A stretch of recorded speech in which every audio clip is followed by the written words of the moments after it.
Hi, everybody. So I just finished a video on populism and capitalism and all that, and I realized that I one thing that I've always thought about because I follow YouTubers and podcasters, including some obscure ones, and I think that one of the main things is to know who you're listening to and the biases that they have.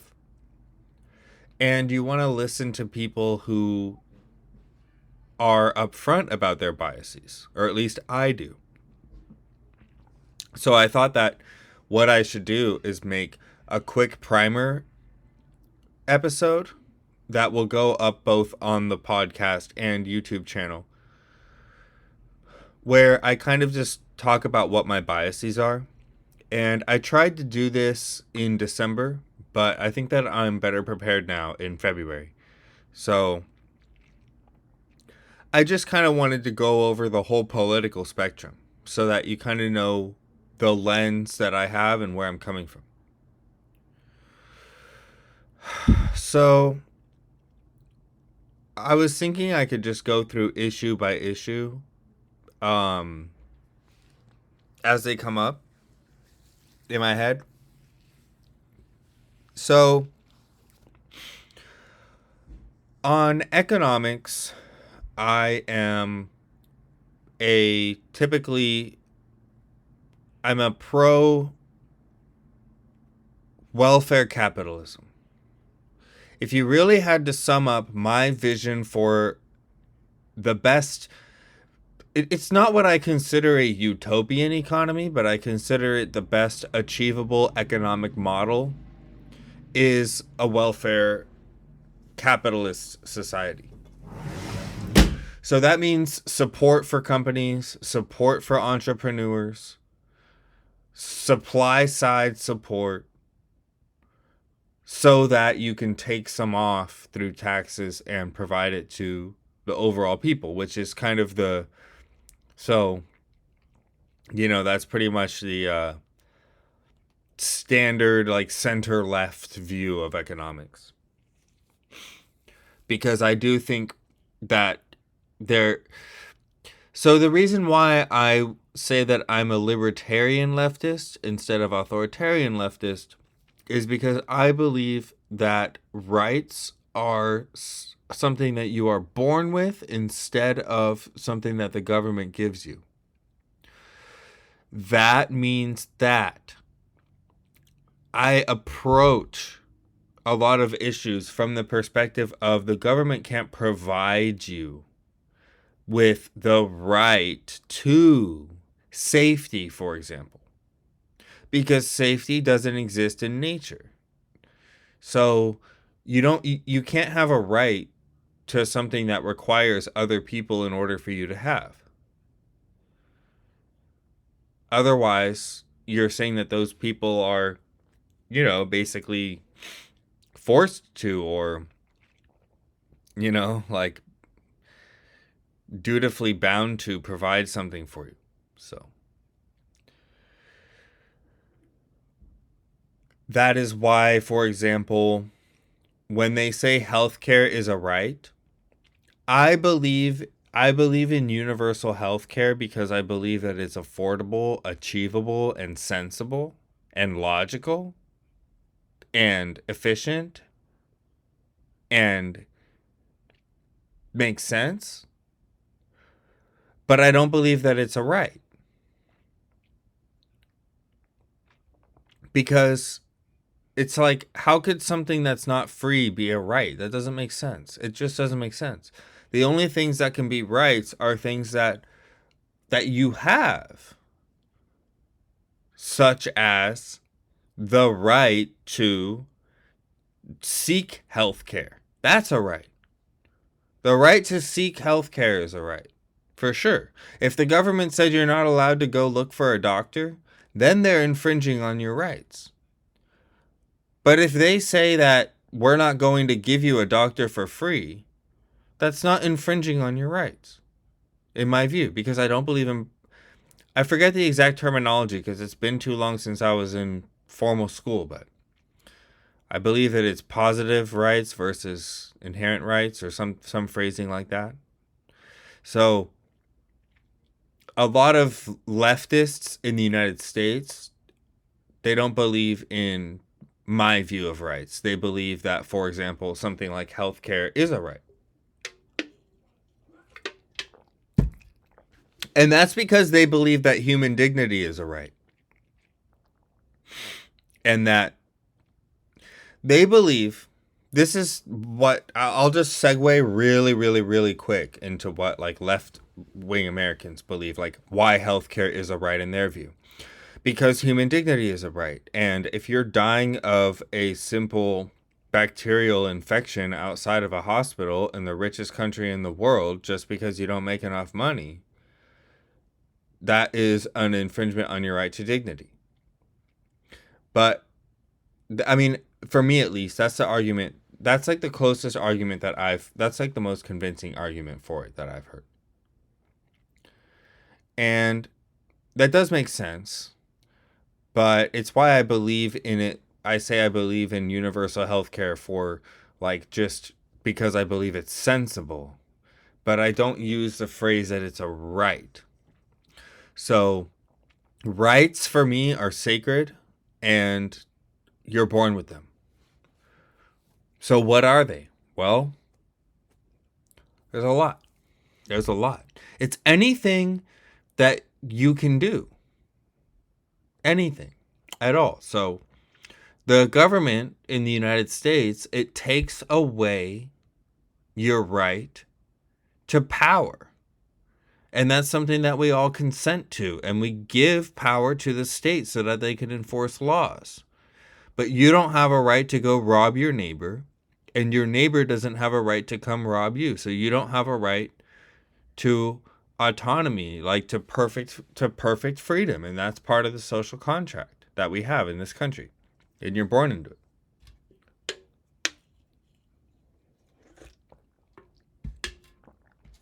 And so for me, the Bill of Rights, like all of those are sacred. The freedom, the right to speech, the right to privacy, I think that the right to bear arms is better phrased as the right to defend yourself. Yeah. Because you don't have a right to safety inherently. Like, the government can't guarantee you safety, but the government shouldn't prevent you from seeking your own safety. Like, your own safety measures, like making it illegal to build a bomb shelter or something. It's like, why? And, so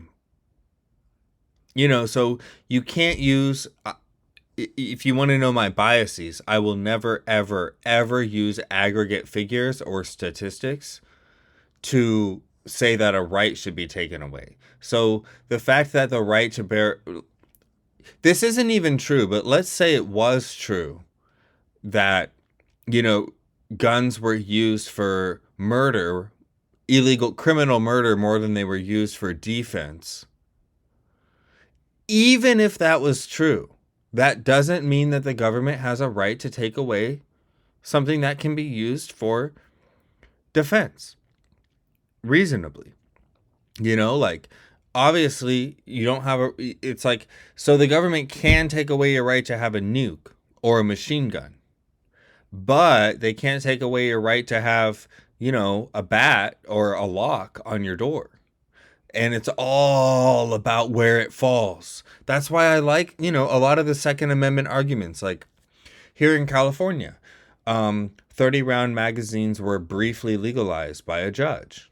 And everyone bought a bunch of 30-round magazines. And the reason why was because the judge heard a case where a woman was assaulted by a bunch of burglars. And they were armed and she was armed. And she had an AR-15 with 10 rounds in it. And she basically lost the fight. Or could have lost the fight because she had to reload so much. And a 30-round mag would have had her, they proved that a 30-round mag would have had her win the fight or something like that.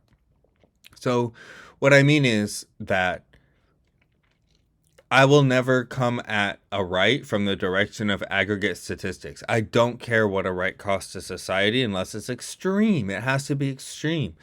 And so, guys, like, my view is just the standard American legal view, okay? So if you ask a judge, that's my view. People act like it's so out there, and it's like, well, that's how our legal system works. The cops can't just come and take stuff because it's bad for society. Including, guys, the Fourth Amendment.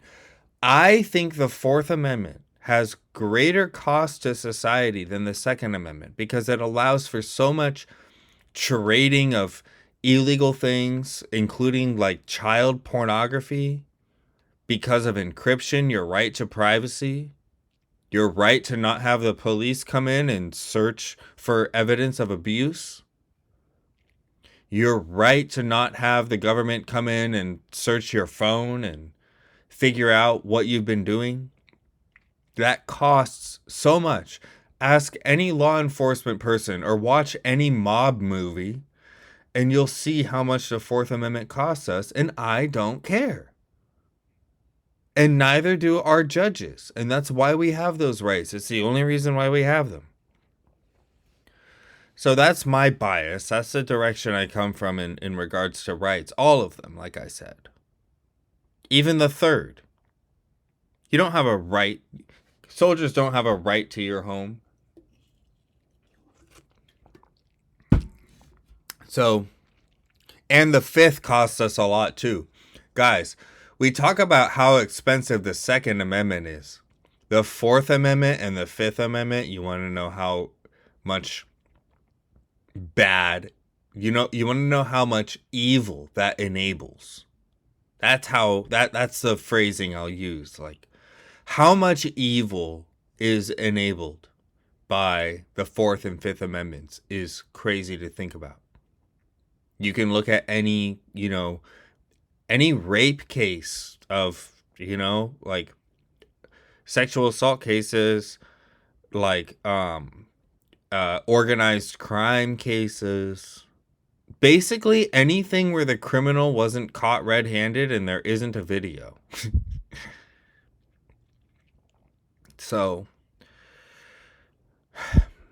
that's a good like segue. That's like my overall framework, and I don't think it's a libertarian. I think it's classically liberal.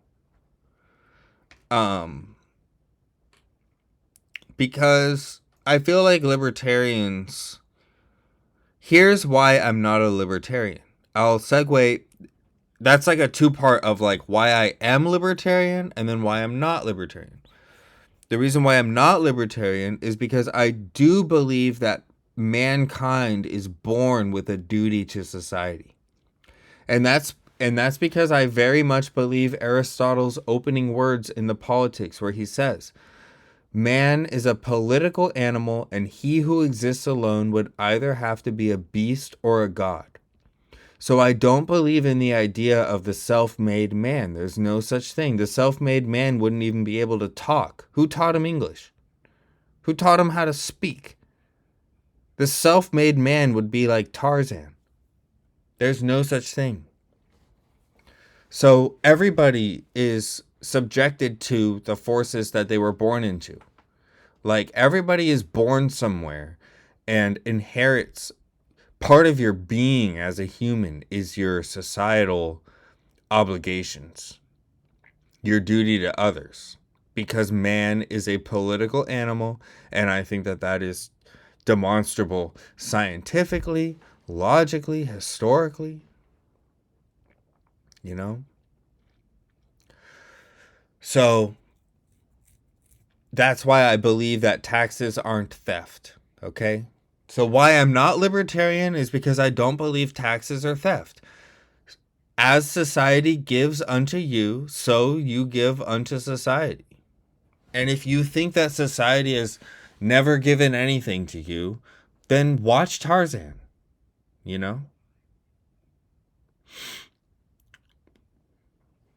So Or watch Sentinel Island. Check out Sentinel Island.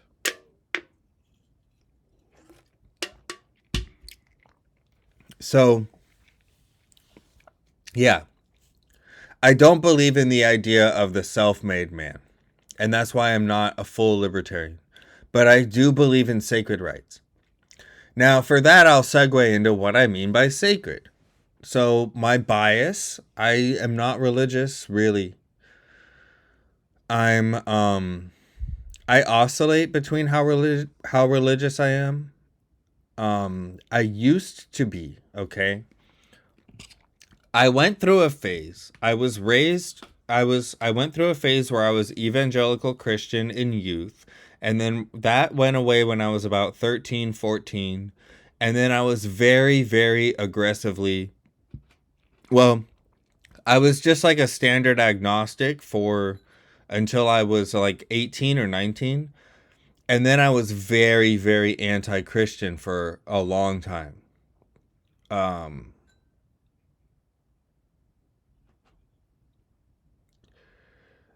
until like 4 or 5 years ago. And now I'm not anti-Christian anymore. So, I guess I'll talk about like my biases in terms of religion, in the sense of like, I am still,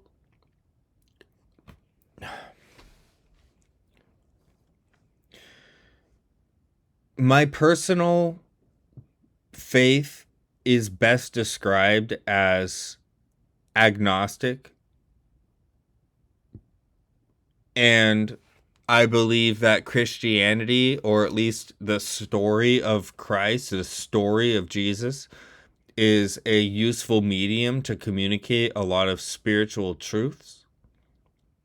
So I respect and admire Christianity for some of the things that it has preached and brought to the world. But at the same time, I'm very, very critical of Christianity, especially organized Christianity. So you're not going to hear me compliment the Mormon Church. You're not going to hear me compliment, televangelists or things like that. Like, I'm opposed to those kinds of things. But at the same time, like, I'm also like I'm pretty close with a Catholic priest, for example. So I'm not like opposed to all religious people. Like, I'm much closer to religion and religious people than any of my secular friends that I have, because I was raised religious, and so I understand them and I understand their language, and I think about the same things they do, even if I've come to different solutions. And I've found that religious people, what I'll say about my personal faith is that I'm on a journey and I want to know the truth. So most religious people will respect you if you say that you are seeking the light, because especially like, they want to convert you to their faith. So my attitude towards a lot of religions is, well, let's hear it then. Why is your faith the best one? Why is your faith the only one I should follow? And then they tell you. And then some of them are better than others. So basically, I'll summarize with, I'm an agnostic who does not believe that all religions are created equal. Some religions are better than others.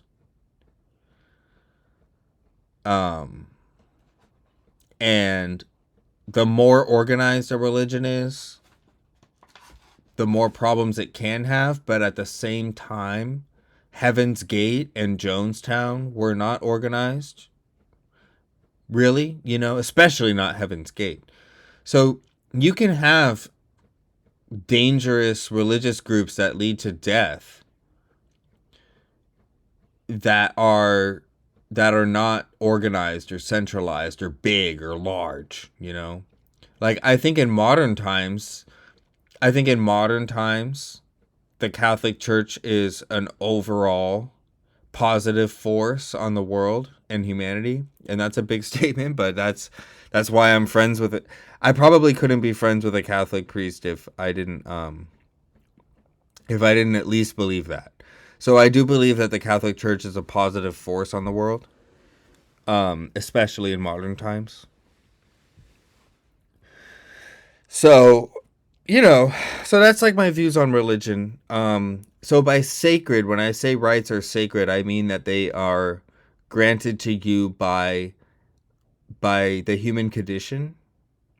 And the reason why I say sacred is because it's not something that's in the hands of man to grant or take away. Like, nobody can take away rights you were born with.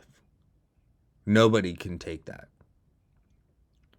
Your right to think, your right to dream, like your right to your own thoughts, your right to privacy in your own thoughts, like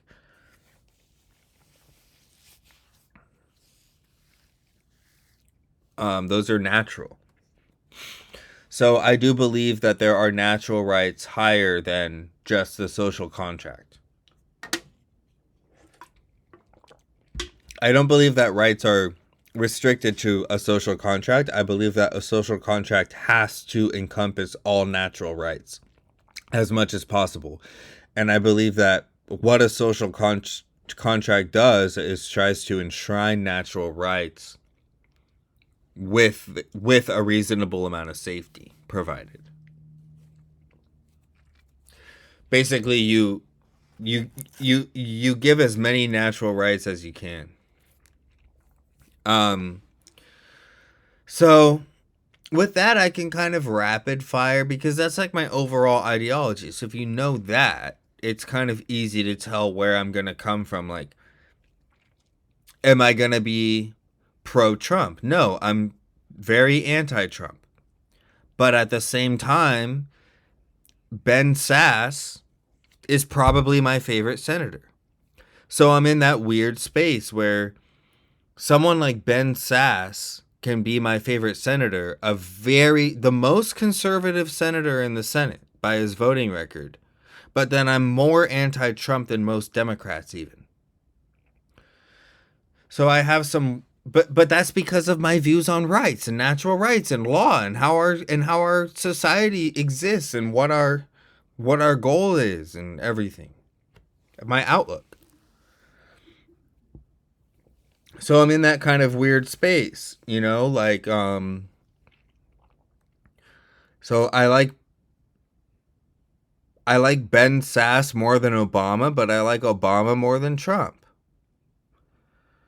But it makes sense and it's actually not as rare as you would think. It's really not when you really get down to it. It's just that because it's the norm in like our justice system and who wins court cases and stuff. Like, it's kind of how our country is designed, like conceived. It's about your view, how much you want to stick to the philosophical roots, so to speak. I rank politicians by how well they stick to the philosophical roots I've described in this episode so far. And so that's why I have that sort of ranking for politicians.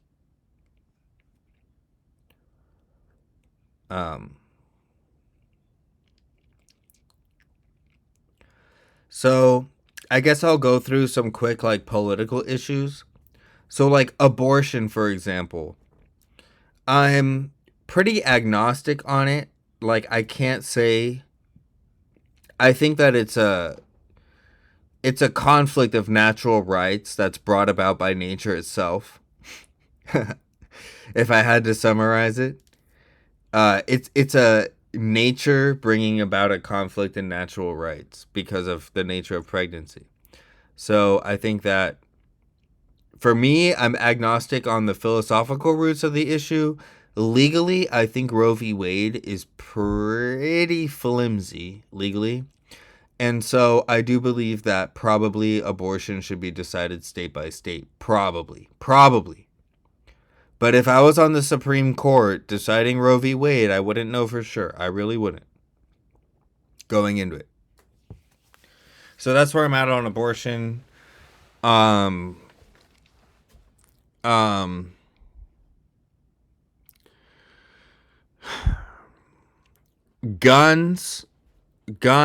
I'm,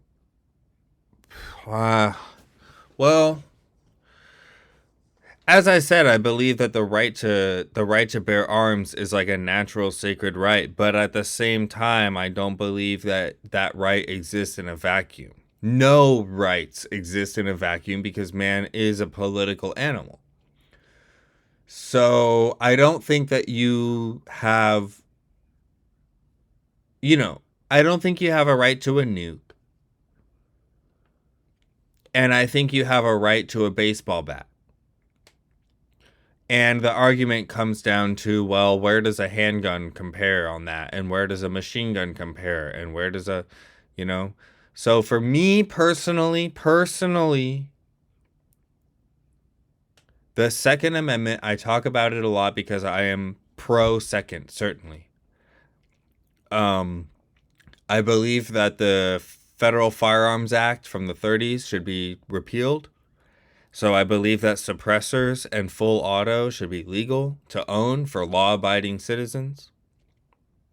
And I think that it should be very hard for non-law abiding citizens to get their hands on a gun.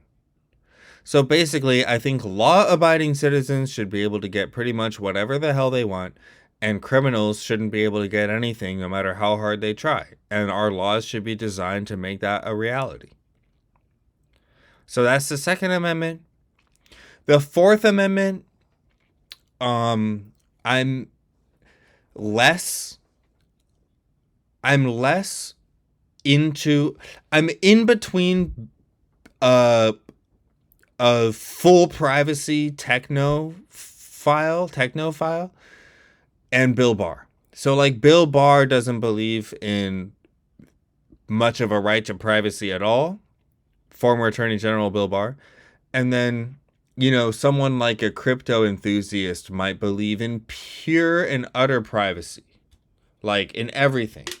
And I fall in between because privacy has great costs. It enables so much evil. So I have a lot of moving metrics. And unfortunately, as horrible as it is to talk about and think about, things like child abuse are really, really, really, really common and going up and rising. And stuff like the right to privacy allows these people to trade their child pornography and all that with complete impunity on accessible apps like WhatsApp and stuff. So, I don't believe in an absolute right to privacy. I think it's case by case. So if you want to know kind of where I'm at, I don't think the police should be able to search your phone when they arrest you just because they want to. But at the same time, I think that, I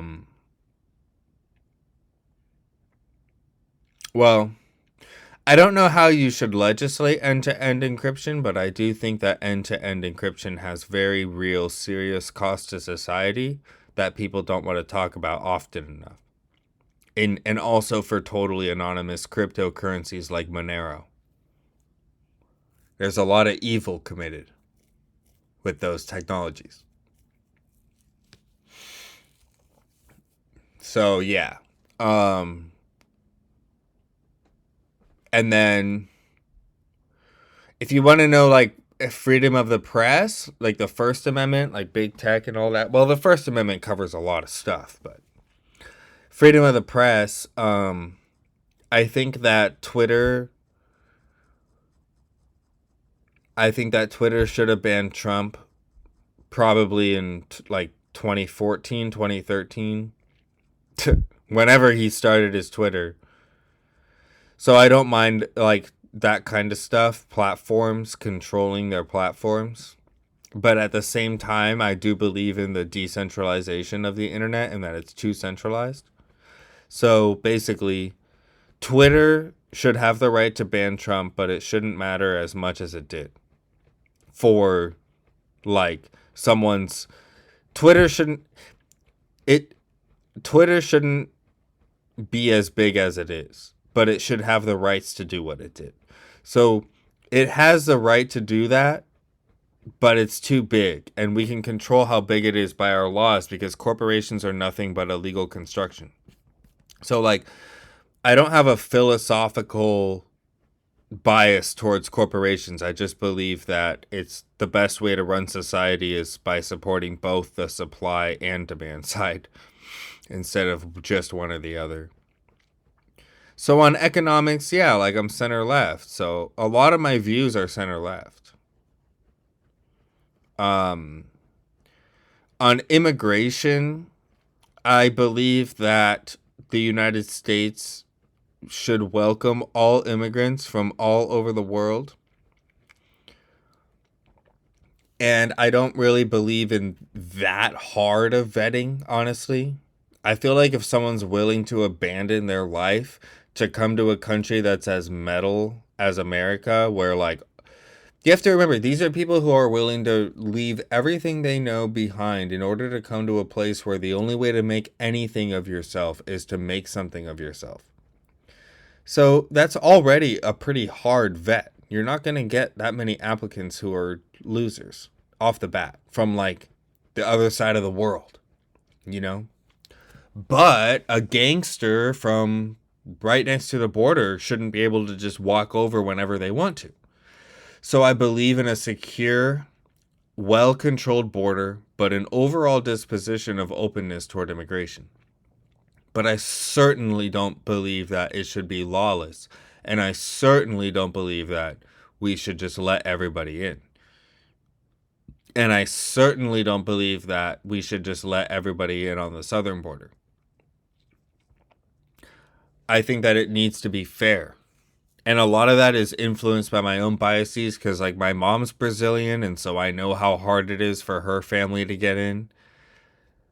And so it's like when I have family who want to get in, it feels really unfair if someone can just illegally skip the line only because they happen to be born closer to the country.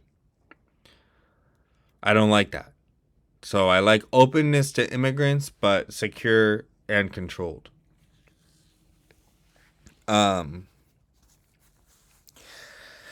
I think that I've kind of probably like covered most of the things that I am going to be talking about. Oh, racial issues.